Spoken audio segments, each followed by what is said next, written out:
La Genèse, chapitre 3. Le serpent était le plus rusé de tous les animaux des champs que l'Éternel Dieu avait fait. Il dit à la femme, « Dieu a-t-il réellement dit, « Vous ne mangerez pas de tous les arbres du jardin ?» La femme répondit au serpent, « Nous mangeons du fruit des arbres du jardin. Mais quant au fruit de l'arbre qui est au milieu du jardin, Dieu a dit, « Vous n'en mangerez point et vous n'y toucherez point, de peur que vous ne mouriez. » Alors le serpent dit à la femme, « Vous ne mourrez point. Mais Dieu sait que le jour où vous en mangerez, vos yeux s'ouvriront, et que vous serez comme des dieux, connaissant le bien et le mal. » La femme vit que l'arbre était bon à manger et agréable à la vue, et qu'il était précieux pour ouvrir l'intelligence. Elle prit de son fruit et en mangea. Elle en donna aussi à son mari, qui était auprès d'elle, et il en mangea.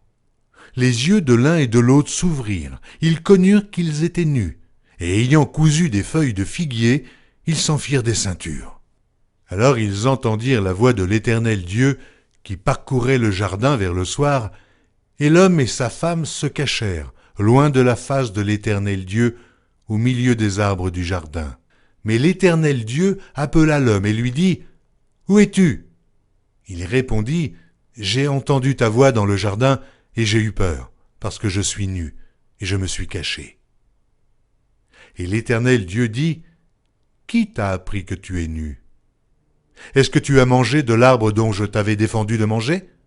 L'homme répondit, « La femme que tu as mise auprès de moi m'a donné de l'arbre, et j'en ai mangé. » Et l'Éternel Dieu dit à la femme, « Pourquoi tu fais cela ?»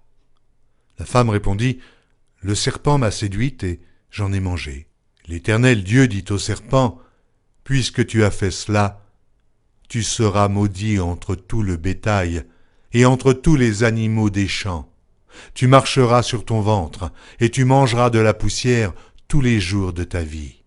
Je mettrai inimitié entre toi et la femme, entre ta postérité et sa postérité. Celle-ci t'écrasera la tête et tu lui blesseras le talon. » Il dit à la femme, « J'augmenterai la souffrance de tes grossesses. Tu enfanteras avec douleur, et tes désirs se porteront vers ton mari, mais il dominera sur toi. » Il dit à l'homme, « Puisque tu as écouté la voix de ta femme, et que tu as mangé de l'arbre au sujet duquel je t'avais donné cet ordre, tu n'en mangeras point, le sol sera maudit à cause de toi. C'est à force de peine que tu en tireras ta nourriture tous les jours de ta vie. Il te produira des épines et des ronces, et tu mangeras de l'herbe des champs. C'est à la sueur de ton visage que tu mangeras du pain, jusqu'à ce que tu retournes dans la terre d'où tu as été pris, car tu es poussière, et tu retourneras dans la poussière. » Adam donna à sa femme le nom d'Ève, car elle a été la mère de tous les vivants. L'Éternel Dieu fit à Adam et à sa femme des habits de peau, et il les en revêtit. L'Éternel Dieu dit, « Voici, l'homme est devenu comme l'un de nous, pour la connaissance du bien et du mal.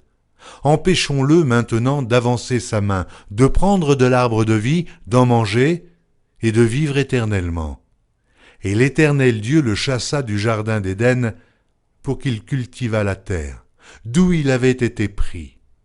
C'est ainsi qu'il chassa Adam, et il mit à l'orient du jardin d'Éden les chérubins qui agitent une épée flamboyante pour garder le chemin de l'arbre de vie.